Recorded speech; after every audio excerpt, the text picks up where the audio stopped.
Okay.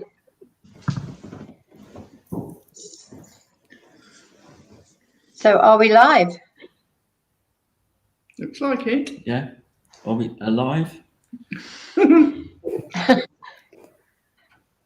Says Enbro. Hello there, everybody. Welcome. I want to introduce myself. My name's Vicky Minton. I've been helping get this whole thing together, not as much as some people who've worked night and day to manage all the technologies. Yes, so I'm Vicky Minton. I'm part of what we lovingly call the Politburo, the 10 or 12 people that have organised it. And Sonia, who is our technical person, she's called Sonia Overall. She's also put a huge amount of work into this. And I think it's a fantastic name to be called Overall, because she will have what we hope is overall control of the technologies.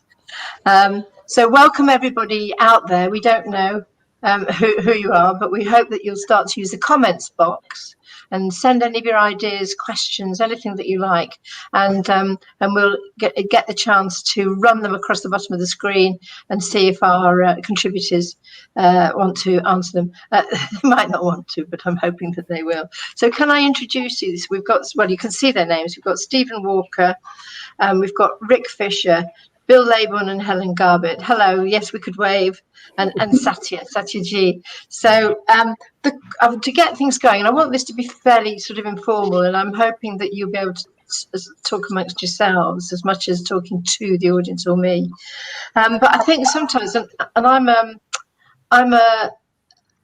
a novice at this, that I don't really know much about psychogeography. I just got kind of drawn into it and found it absolutely fascinating. But first of all, what I'd like to ask you is, having seen all your films, and I'm hoping that the audience are familiar with your work,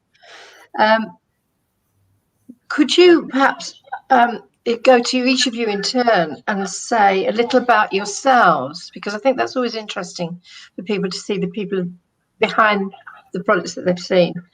So a bit of biographical information, and perhaps a few words on how you got interested in psychogeography. And if you want to, you could make an attempt to define it. I know, Stephen, you've got a definition or two on your piece. So should we start with you, Stephen? A bit about you, a bit about how you got involved, and if you want to, let's have a definition of psychogeography, and I shall be writing it down, and maybe Sonia will, because that could be useful.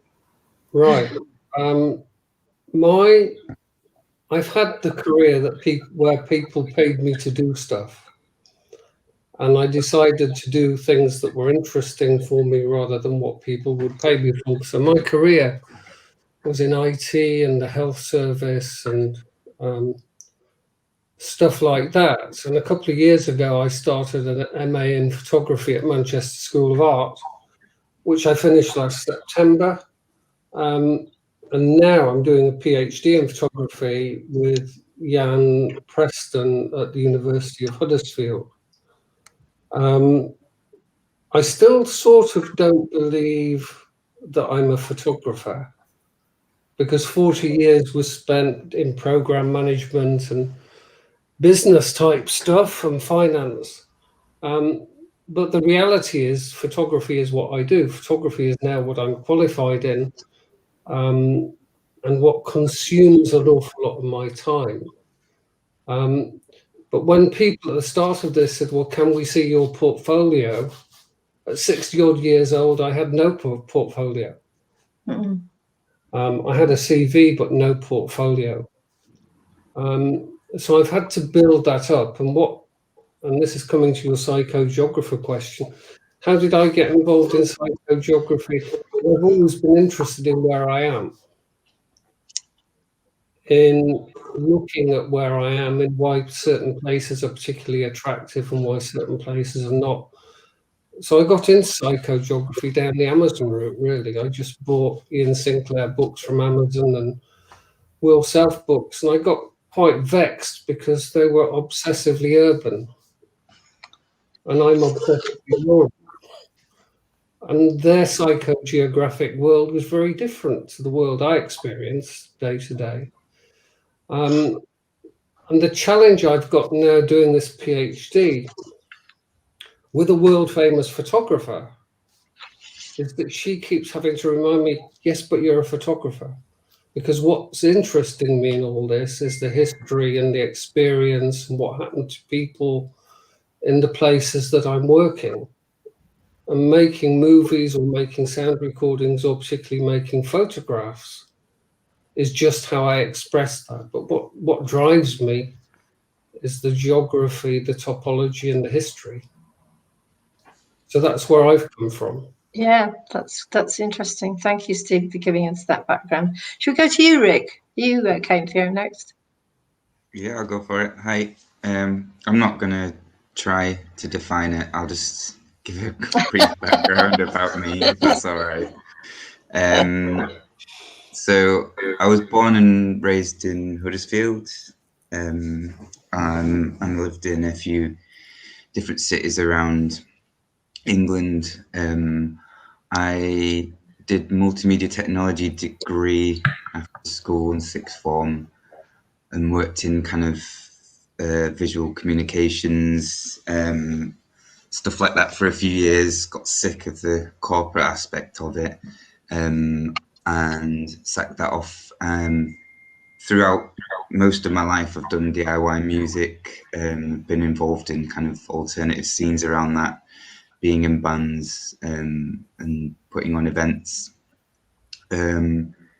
Eventually, I ended up doing a social work master's at Salford and worked in mental health, doing community support and some independent advocacy. And I think way before then, I'd started coming across things linked with situationists and stuff like that. And as I was getting older, I was just getting deeper down this hole and interested in it all. And as I was doing all this work around mental health and stuff, I found that a lot of the things kind of linked in. I was doing a lot of like drifting on my own, and with some people. And then more recently, I've done a course at Manchester School of Art, where I found it was quite interesting coming at it from a bit more of that perspective, but I didn't want to get too lost in the art world. And I keep coming back to situationist stuff, but I'm very aware through doing my social work MA, through being exposed to more kind of critical and radical theories. It's more about doing, being more aware of kind of other things like queer theory, black feminism, stuff like that. So I think it's really important to be bringing all that into it. So right now I've been practicing a lot more, doing a lot more projects, working out where the hell to go, drifting through life. That'll do about me. That's great. Thank you very much indeed. Bill and Helen, over to you. Yeah, well, we Bill and I worked together in for a housing association for 20 odd years, and then about 4 years ago we both got made redundant. So we thought, I'm sure we could do something more creative than that. So we did. So we set up a community interest company, because we wanted to work with other people. So that's what we did. And we've got a workshop, which is where, like an art studio, which is where we are now. And we started working together. Bill's a sound artist, I'm a visual artist. And we started sort of collaborating and working with each other and just kind of experimenting, really.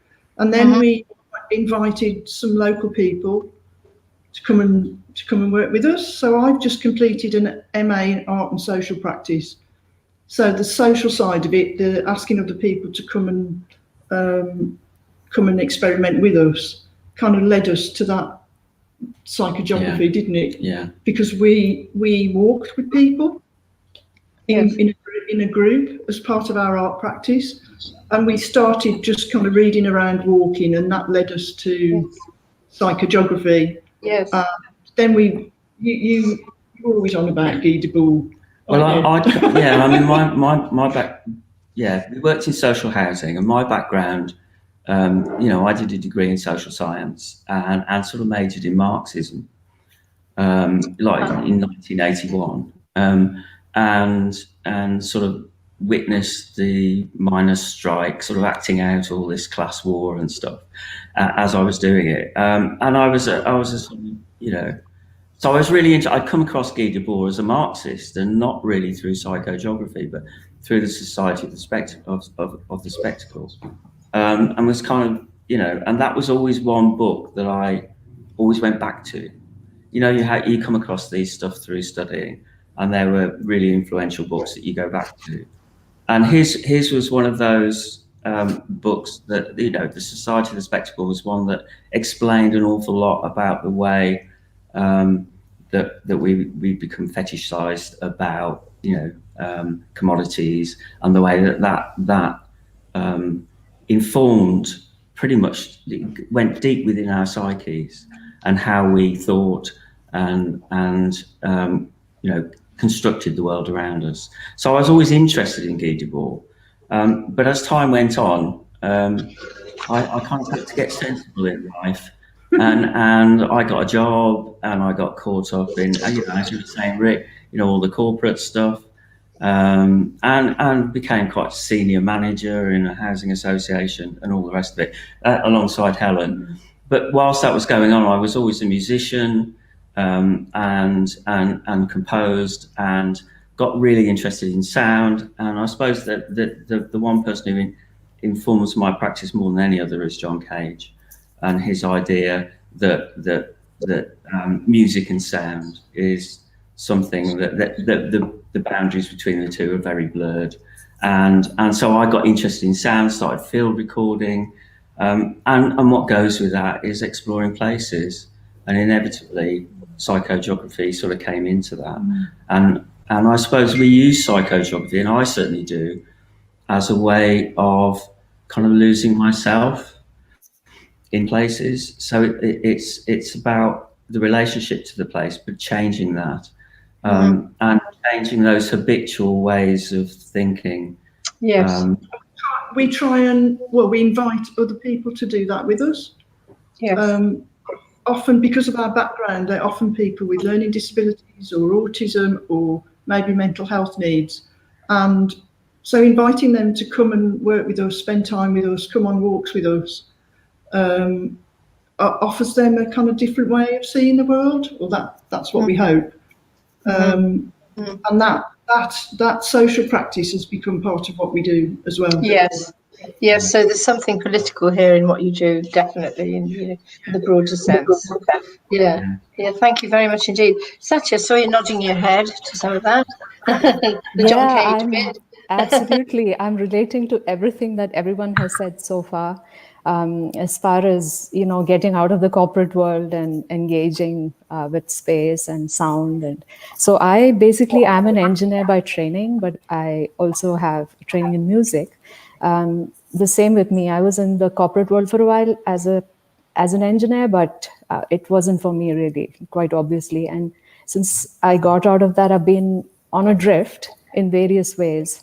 I am not really trained in the arts formally, so it's all whatever I find serendipitously on online drifts, or physically exploring spaces, or just running into Guy Debord, for example, and connecting with the Society of the Spectacle in terms of how things are playing out appearance-wise in India at the moment, for example, with our dispensation. Just the idea of how our world is so visual at this point, and how much at this point suddenly all of us have become aware of how we appear on screens. So I'm kind of interested in all these topics at the same time, of alienation, of connection, of the internet, of connectivity, of also physically being in a space. In what does it mean to be a gendered space? So connecting with that, I also kind of worked with a couple of social, feminist organizations that look at space from a gender lens, and also other marginalized communities on the lenses of caste and class, for example. What does it mean to walk as female while being of a certain class or caste? questions like these are what I like to engage with. But at the same time, I'm also very much interested in music and sound, and particularly John Cage's ideas of engaging. And regarding psychogeography, I never had a definition for it. I feel like it's something that should not be defined. And that's my definition of it. I kind of drifted into it, and I've kind of been living in it. And eventually at some point on the internet, I found that there is a name for this thing where you examine engagement with yourself, with each other, with the world. So yeah, that's how I got to it. Thank you, sir. I think what I haven't said to our audience is the titles of your pieces, and Stephen was the Lost Farms film, and also his still photographs are in the gallery. Rik's piece, The Least Dangerous Game, walking through Berlin with a board. Not a D-board, but a board. Well, nice. It was a D-board. Helen and Bill in the Albion Care Don't Care, which is a play on the title of our congress, going back to the places that they'd known pre-COVID, and Stephen with his Lost Farms. And what strikes me from what you've just said is just whether you feel that this is true, Satya, or not, there is a very powerful artistic instinct here. There's something that is about not just seeing and experiencing, but wanting to express it. And that perhaps is essentially the creative act. Does anybody want to add to that? I think that this is something that I've struggled with. My background, if you like, over 40 years is analytical. And in a way, that's an approach that doesn't work in the arts. So when I've been with tutors or supervisors, and I've been wanting to come up with plans and wanting to define exactly how I'm going to do this, they've been quite surprised and not impressed by that approach. Yes, possibly. I will come up with an idea, right, I'll go and do this, this and this. And of course, it doesn't work. What I found is that simply going out and being in a place and experiencing it generates something that I wouldn't have predicted if I planned it. And the pieces of the photographs that I make, which are vaguely satisfying, but not as satisfying as the stuff I did for this Congress, which was the moving stuff, which was the first moving stuff I'd ever done. So that has helped me discover a new way of expressing this. But none of that can come through the side of me that deals with planning.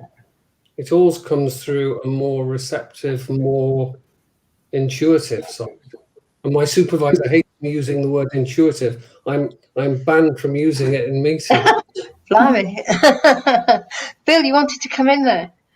Well, just the thing about psychogeography and the creative act. I think conversations that Helen and I have had very recently have linked exactly what you're saying, Stephen, which is that it mirrors the creative process of exploration, and that it's not a didactic process. One of the things that we one of our sayings, we have a couple. One of them's behind us, which is "Stop thinking like that," and another one is "Down with didacticism."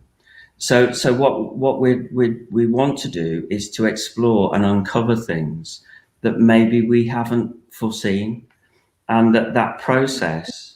And often we engage in a process. So creating a film for the Psychogeography Conference was an opportunity for us to develop a creative response to a place, but to go through a process together. And we had, to a large extent, no idea what we were going to create.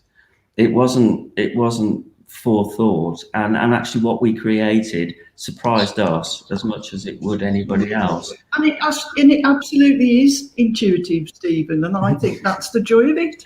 I mean, we watched your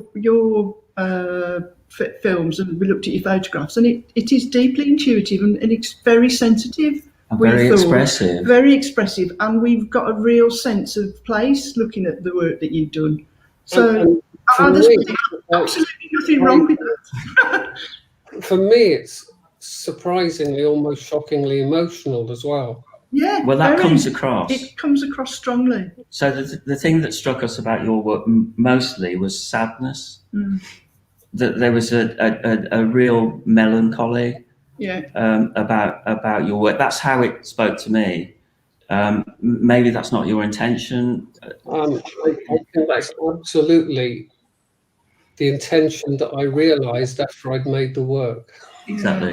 Yeah. But for that to come across through a screen, is very impressive, because it's not easy to convey that kind of emotion through a computer screen, I don't think. So it's really worked really well. Yeah. There's always an element of grief when you use the word lost. The lost farms. We know that there's something that's been and has gone. And so I think just the title alone.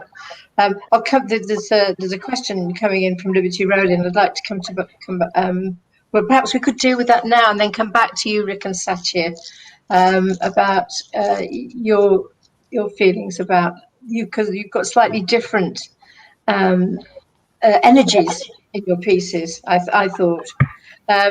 So here we've got, can you see this Liberty Rowley's comment? Yeah. Can you see that? Yes. Yes, we can, and no, we didn't.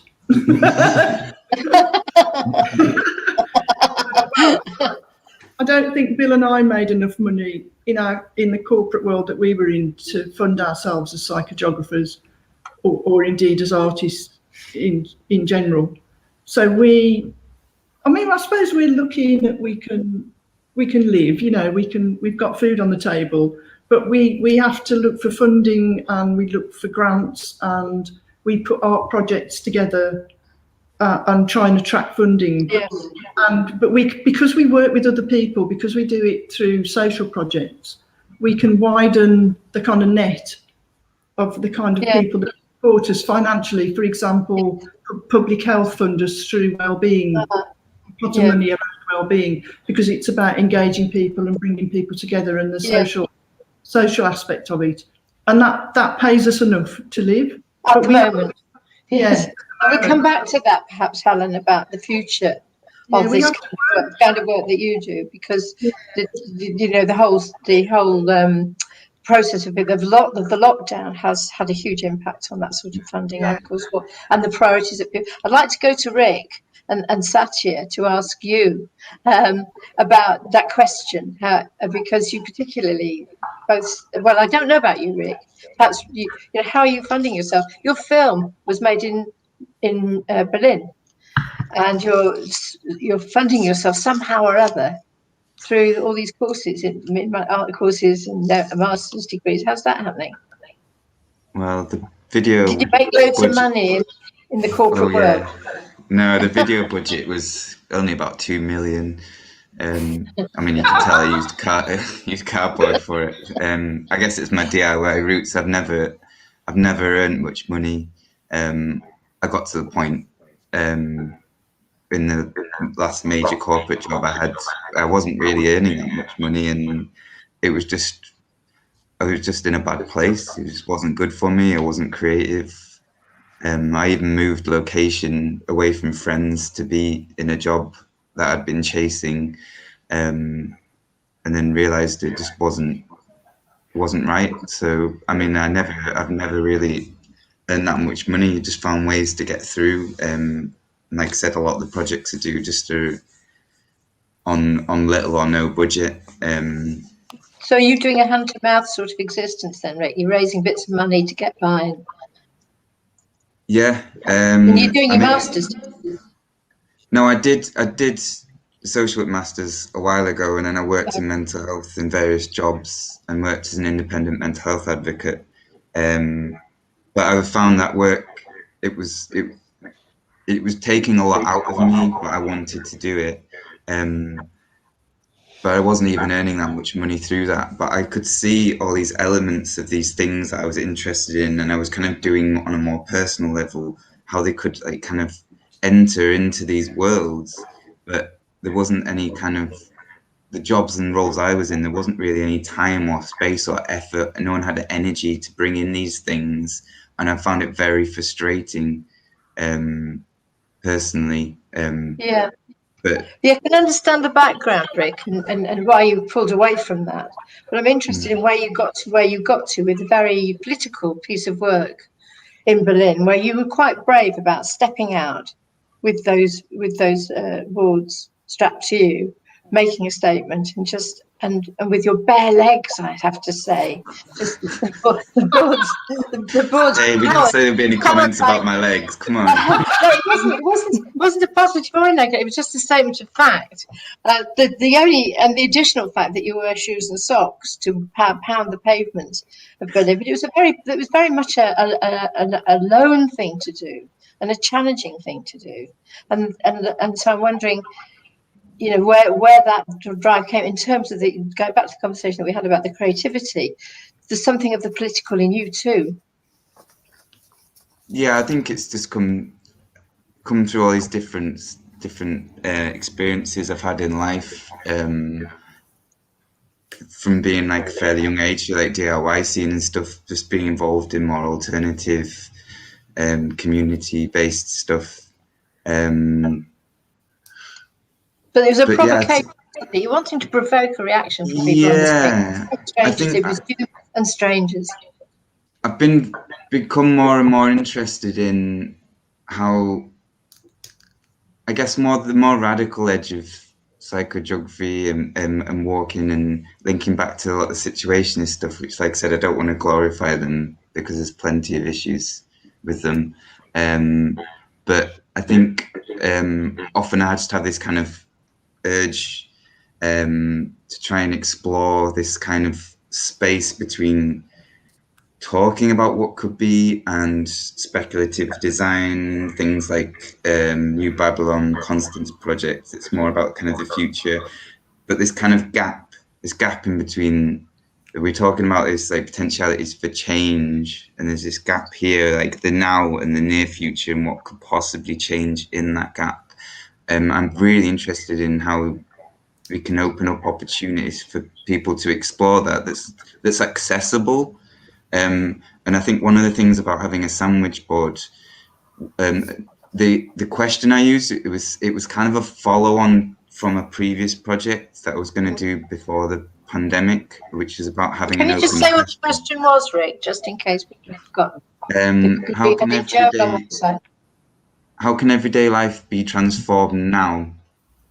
So the idea was it's open, so it's not like a lot of kind of murals and street art and graffiti and stuff can be quite pushy on what it's saying. So I wanted to kind of explore this idea of pushing a question, but not specifically telling people what they should think. It was more, I was kind of hoping that there would be more interaction, but it was an experiment. It was play. A lot of the things I do are based around play and improvisation, which links in with a lot of stuff around like Reeves and drifting and detorment, because I do quite a bit of like collage stuff and subverting print media and stuff like that.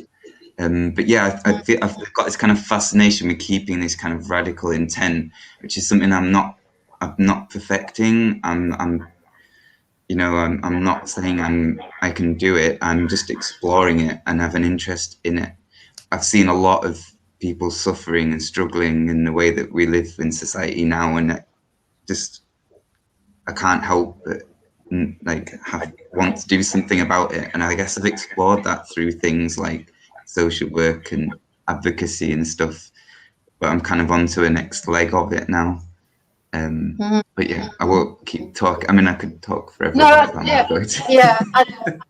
Sonia, can I just go back to Satya, and we'll come back to Andrew's question in a moment, because Satya, I'd like to continue with you about the idea of the creativity instinct and the dangerous places that you've been exploring. And you were talking about the sort of gender spaces, and that also is political. Yeah. as well as highly creative. Yes, that's true. I mean, I have kind of grown up with a very critical mind. I've been very lucky to have a family background where that is encouraged, and growing up in a society where that isn't encouraged very much is quite, it can take you to places which puts you outside. So I've kind of been privileged to look at those spaces and explore those. And I think I connect a lot with what Bill and Rik have already said in terms of exploration, drifting, just questioning, critically examining what's around you. Like walking basically is a political act, whether we want to look at it or not. I mean, there's layers of questions like access to public space, like who has access to it in terms of where you are on the hierarchy. Apart from that, just the creative process of exploring, examining, and what comes out of that, and distilling that into sort of words or for me, it's just living it and embodying the process, which is, a creative act in itself. So. We've got some good comments coming through here. There's one from Judy Oberfelder saying, did people come up and talk with you, Rik, when you did your thing? Did you consider yes or no? Yes or no? I think that was one of the interesting things we were talking about, like not knowing. Some people did. It wasn't necessarily about the video aspect of it. Was a documentation of an act.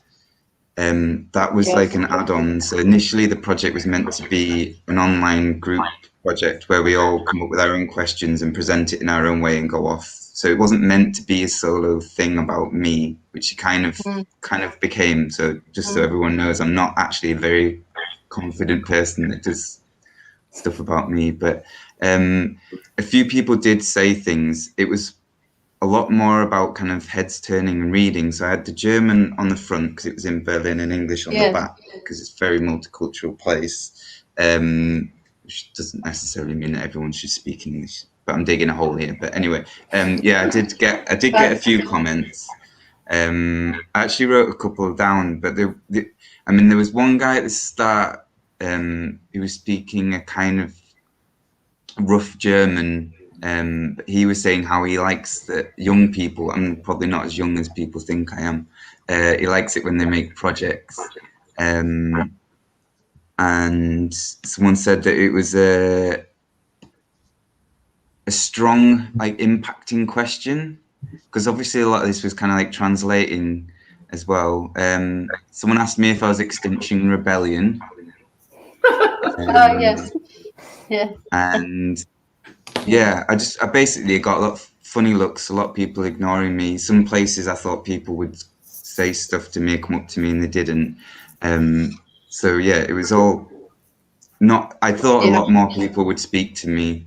Yeah. But again, it's the wording and the way that I was. Yeah, it was quick as well. It was a quick passage through the town. I want to go back to Stephen and his first attempt to, as you said, to make film with this, and how that made it rather a different experience for you as a stills photographer. Did you find, were you more pleased with your film than you were with your stills? Emotionally, yes, I was. And probably intellectually as well, I was. It's odd how it came about, because I had a phone call with one of the organisers of the Congress, and she said, well, what do you think you might do? And I must have been in a very weird mood, because I said, well, I'll produce a set of photographs for you, and I'll produce some stories to go with them, and why don't I make a film as well? And I had no idea why I said that.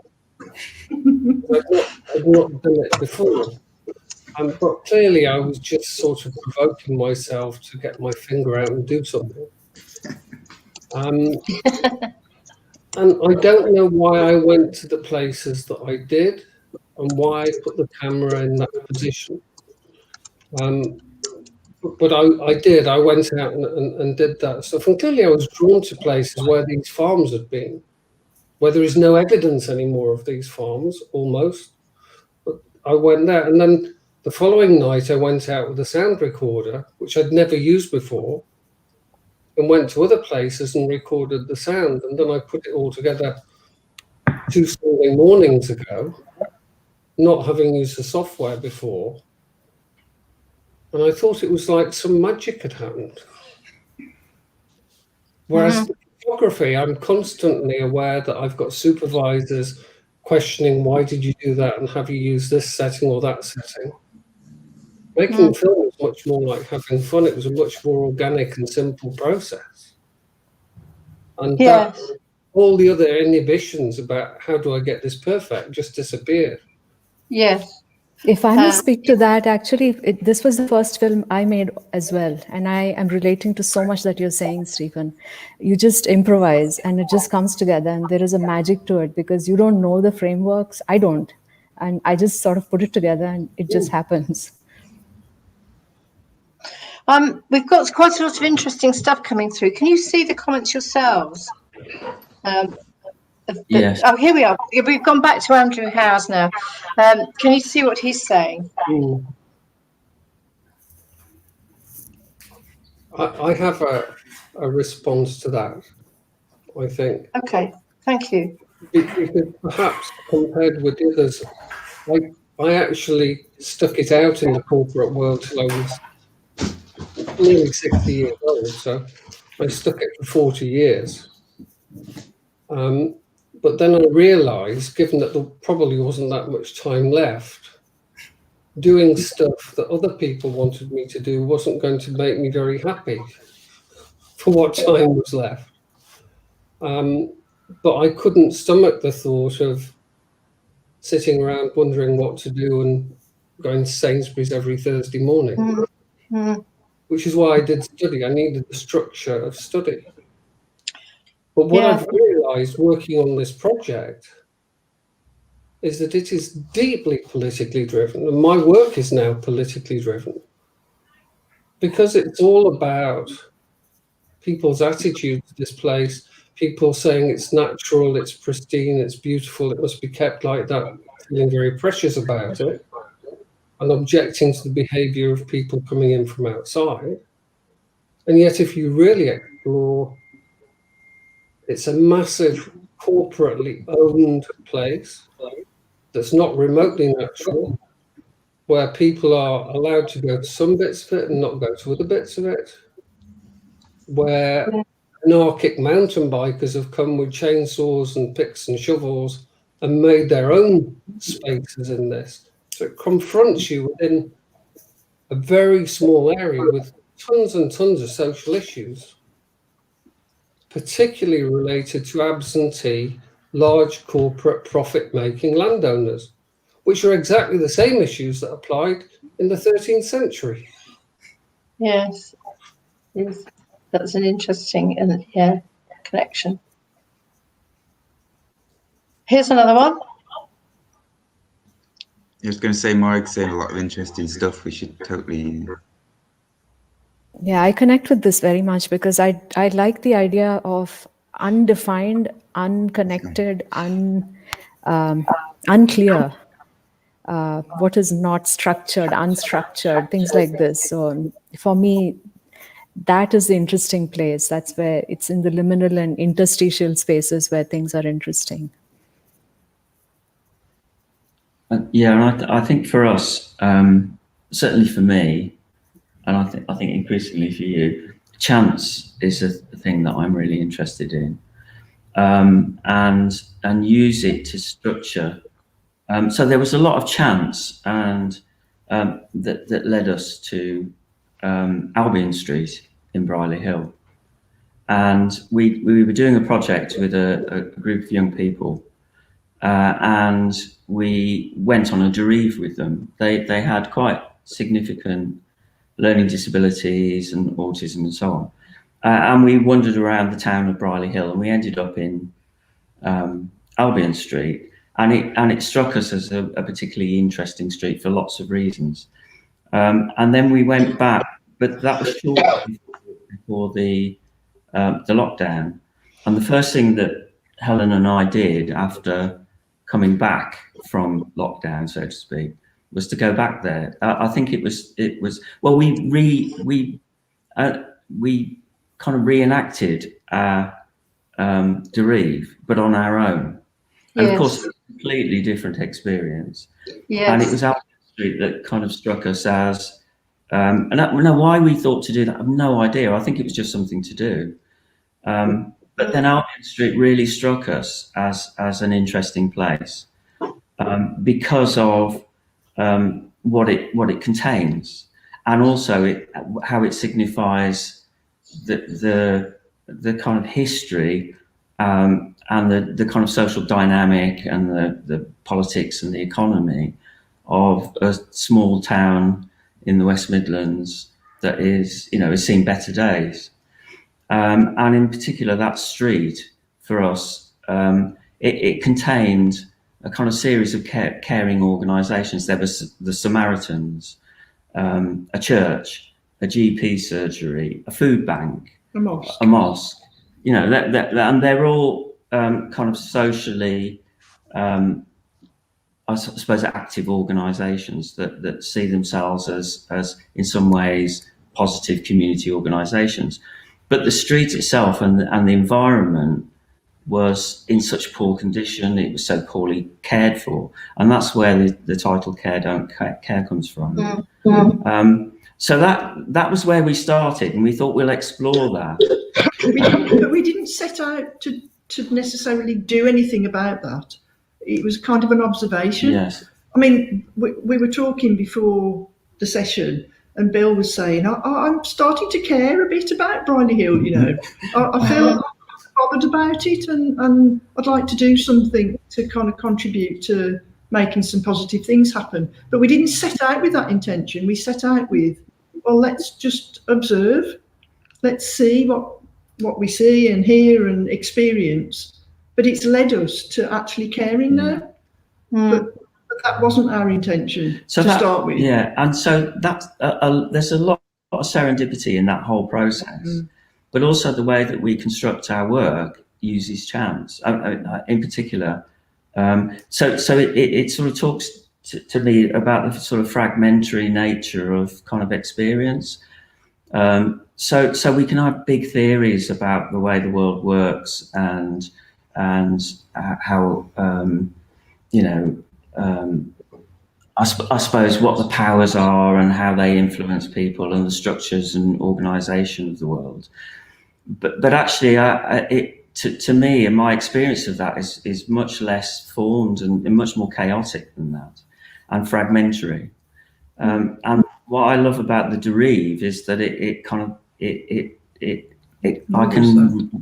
I experience that in a very direct way, and the way that we construct our work is to use chance. So we have a series of sort of materials, recordings, and images, and then for me, I very deliberately use chance to structure how that, in a linear fashion, what those sounds, how they're organised, and then use a kind of aesthetic to say, well, what am I going to do with that?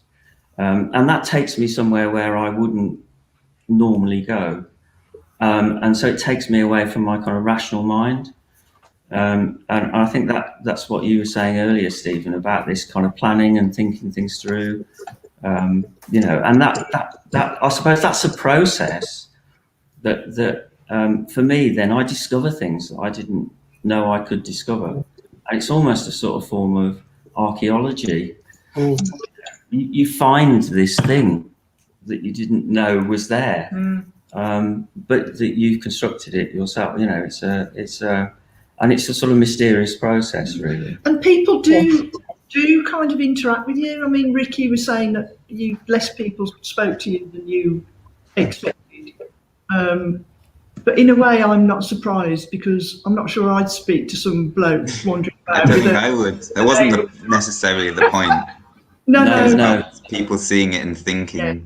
Sorry. But it's just reminded me that we had people approach us when we didn't particularly want them to, or we haven't invited them to, but they came and sort of said, "What are you doing?" And they were quite suspicious. Thought we were up to no good, you know. Or I always feel like that when I'm walking. I always feel alien wherever I am. I always feel like someone's going to come and tell me off. Yeah, It's interesting. It feels risky somehow, doesn't it? Yes, we've got another. Satya, you must come. Sorry, Helen, you must come in on this when you want to. But we've got another comment here. Are we okay to go to it? It's from Maura Groves. I'm going to read it out because apparently the people are just on audio only. And it says, I think money class is a big part of access we need to shout about more, speaking from a UK perspective, but suspect not just here. That could be interesting for you, please, Satya, yes? Yeah, absolutely. I mean, that's definitely something, like I was saying, walking is a political act, and the definition of public space, who is defining it, who gets to ask the questions of how to plan it, and it ends up obviously being the ones in the positions of power. And public spaces at the intersection of gender, caste, class, mobility, which I have found such really good discussions happening, something that I've learned in the conference on the challenges of mobility. So you have social, capitalist, historical, patriarchal, religious factors, all of these that go into defining public space. And that also defines the act of walking itself. Like if you're walking while female, or if you're walking while in the dark, for example. I've been involved with a couple of projects where the examination of walking alone at night while being female, for me in a city like Bombay, I have the privilege of being able to walk there. And for me, I'm also in a privileged position where I have a home, I can go back to a safe space, but so many people do not have that. They have to, so many marginalized people from lower income communities who are forced to be out there on the street at a time when they don't want to. So there are all these questions that go into being outside in space. And in particular, with your experience of where you're from, you know, and that very interesting interview that you had with your friend from Mumbai, and looking at the map of Mumbai and the dangerous places, as well as the enormous sort of parklands and what look like really safe places for some people and dangerous for others. That's exactly right. I mean, how does a city get defined? Who has access to what space in a city? Why? Who gets to decide this? Yeah. And why is it? Sorry. We had a similar experience with working with a group of people with quite profound learning disabilities, kind of asking ourselves with them the question, are we welcome here? Do you know, do people expect to see us here walking these streets? So it does provoke questions like that about who's welcome where and who feels safe where, and I'm not going down there because that's a dangerous place, I don't feel safe, and so on. So absolutely, Satya, I kind of can see what you're talking about. Yeah, and also like commercial spaces, right? If you do not have a certain look, if you don't appear in a particular way, you're just not welcome there. What does that mean? Yeah. That's very interesting that the three of you, Rik, Bill, well, the four of you, Rik, Bill, Helen and Satya, you're very much about being on the street and interacting with people and also not necessarily interacting, but being interacted with, whether you like it or not, Helen, whether you expected it or not and planned it. But for Stephen, yours is much more solitary work, isn't it, in a sense? It's you and what you see, and it's in the rural landscape, mostly, isn't it? Yes, it's exclusively in the rural landscape. My plan before the virus was, which was approved by the university, and I was going to go to 4 different places somewhere in the world and see what it felt like and reflect that in photography, which when I look back from 6 months on, that sounds a bit overly vague and pretentious. And with the situation being in a high-risk group in March, I couldn't go anywhere to do what it was I wanted to do. So I started off saying, okay, I've got to do something. And every night for a week, I'll go for a walk and I'll do the same route. And then the next week, every night I'll set off at precisely sun going down time. And I'll do a different route. And then I started going into the forest in the dark. And it was from that I started looking maps. It was from that my 6-year project transformed completely from this vague, big thing into a very, very, very focused thing, looking at history and so on. But it isn't me going out on my own, because I always take my next door neighbour. Who has no interest in photography, no interest in the arts particularly. He's there with me because I had a heart attack last year, just in case I have a problem or whatever. And we talk about Boris Johnson and Donald Trump and Macclesfield Town Football Club. Well, that's how I think you're going to make everybody jealous now because they want to be with you. We've got a question here from Simon Woolen. He says, Stephen, in reference to the film, could you say something about the relationship between the written histories, the still film, and walking to the specific sites, the physical undertaking? Don't be too long with this because we've got just 10 minutes left, and I want to offer you quite a big question towards as we make our way towards the end. So yes, Stephen, if you the film is essentially about it's about evening, it's about darkness, it's about sadness, as somebody said before. But it's deriving a lot of that from personal issues, but also from feelings that emerged from what happened to 12 families who lived in 12 farms that were taken over by a big corporate entity and replaced by trees. And as I explore the written, it's a bit unfair because Simon's one of my supervisors, so he will interrogate me. Oh gosh, who knew? Who knew? But as I explore the written histories of the people who lived in those farms, I'm following the family trees of everybody who lived in those farms. Stories are emerging that I want to reflect in more films and more still images. And that translation process is one I haven't worked out properly yet. No, there's something there about honouring the past, isn't there? Honouring the people of the past with that. Yeah, and if you don't do it, who will? But I'm going to. We're in our last few minutes. I hope that's okay, Stephen. If we move on, because I think what's obvious from all the films that you've made is that they've been very, very different because of COVID. But Satya, your splinter in your shoe was very, very it was a micro world to start with, wasn't it? And That's right. and this is a moment for reflection. Really, is that.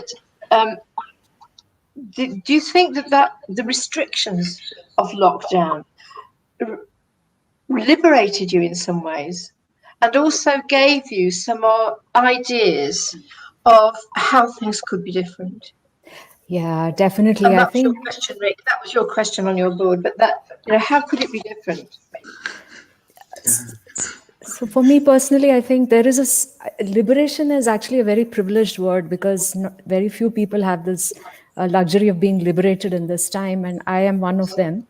So yes, some of the questions that I had been grappling with previous to the lockdown itself came back to the fore through other people, because everybody was asking these questions. I had taken a step back from active social life, and I was in my own solitary world and asking questions. And now I see everybody asking these questions. So in that sense, I'm finding connection with everybody, and I'm able to actually connect. I mean, Zoom, right? Who knew about Zoom? And now we are all talking to each other like this. This is so great. I mean, I had trouble connecting earlier, and now I'm a social butterfly now. So, but which was also when I saw Rik's film, I was curious. I mean, it felt almost like Berlin was back to normal. I mean, you were walking and you were asking a question that people had already moved on from. Yeah, it was strange. I mean, they've got things kind of. They're a lot more on the ball there in many ways. I mean, I won't go into it, but I mean, I think you could see, like, I was trying, there's one point where I went to a market, open air market, Yeah. and I felt Yes. very uncomfortable, and I think maybe you could see I was really trying to, like, avoid people and get out of there. Subway, you know, in the U-Bahn, you wear a mask. So in some ways, compared to other people's experiences, I mean, in deep lockdown, I think personally, I did a lot more walking on my own. I did a lot more things around like collage and zines and stuff. But we can't ignore how many people it's affected in a massively negative way, that are shielding and staying indoors, the things that they're not got access to, people that can't walk. But it's not just walking, is it? So yeah. Yes. Anyway. Okay. Yes. No. Thank you. Thank you for that. Anybody else want to come in on this? How it's so liberating? I didn't feel liberated at all by lockdown. I mean, I was in a shielding group. I had to stop at home. My son's got autism and found the whole experience highly distressing. So I spent months kind of helping him make sense of what was happening. So it didn't liberate me at all. I found it hugely stressful and difficult. And I'm really pleased that it's starting to ease, and that I can kind of, not that I don't think we'll ever get back to normals, whatever that was, but life's certainly easier now than it was a few months ago. And I wouldn't want to go back there personally. No. I know. I think it was the time that some people had the luxury of to actually examine things in a way that their lives don't normally allow. I didn't have the luxury of time. You do understand about. Yeah, very busy supporting my son. Yes. So, I think the people that were going out walking for the first time, you know, they never really had experienced a spring. Yeah. You know, they had the people that were furloughed and were in work all the time, and all of you have said how much that the imposition of working has impacts and closes you down.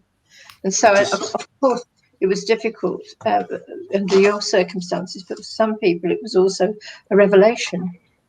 I think it shows how fragile a lot of things are and the system is. And for me, it was kind of like a prime time to be getting questions out there. A lot of people gone through a lot of really bad stuff and realised how bad things were and don't want it to go back that way. And at the heart of a lot of the Derive stuff is meant to be like revolutionary. So yeah. Anyway, sorry. Yeah, no. That's absolutely. What do you think, Stephen? Did it make any difference to you, this lockdown? Yes, it did. There were lots of positive aspects, but it was a struggle to find them. With hindsight, there were a lot of positive aspects. But it was interesting to watch how this piece of countryside was used, because I'd go out at night and there'd be nobody. And it would be wonderful. It would be like walking through a ghost landscape. You would comment if you saw an or a car or an aeroplane. And then when it started to ease in June, you couldn't move for people. There were full dog shit bags on every post. The place was absolutely packed. You couldn't park cars or anything. There was litter everywhere. And then as soon as pubs opened at night, it's completely quiet again. Walking down the middle of the road was amazing for me with no cars. Yeah, there are things that we could wish for like that again. I know, because everybody's experience has been different. We're going to come to the end of this session now, and I just want to thank everybody for being so interested in each other and in the things that we've talked about, and for talking so eloquently and clearly about the impact of COVID and of your work. I mean, your work is the testament to who you are, really. And can I thank very much all the people that have been involved in listening, and all the people behind the scenes from 4W COP who've done all the work to bring this together. There's been some amazing involvement of people. and hope that you'll enjoy the rest of the show and carry on looking at things. And just to thank you very much for coming today and for the work that you've done and allowed us all to see. So it's time to say over and out. And thank you, Sonia, for your wonderful technical overall help. Okay, thank you. Oh, and come to the pub tonight. Okay, thank you. All right, thanks, everyone. Good to meet you all. Bye. Yes, good, thank you. Bye. Thank you for joining us for a very unusual 4th World Congress of Psychogeography. While you wait for the next piece of great content, we thought you might like to hear from us about how you can support the Congress. It turns out that a virtual Congress is more expensive than a physical one. Who knew that you sitting in your chair cost us more money than walking around Kirklees? So we'd be extremely grateful if you could help us cover some of those unplanned costs via one of our crowdfunding options, which you can see here and are also linked on our social media and website. We hope you enjoy the content. Make sure to get involved on our social media channels or in the chat, because we can't wait to hear from you. Enjoy the show, and we look forward to seeing you back in Huddersfield next year.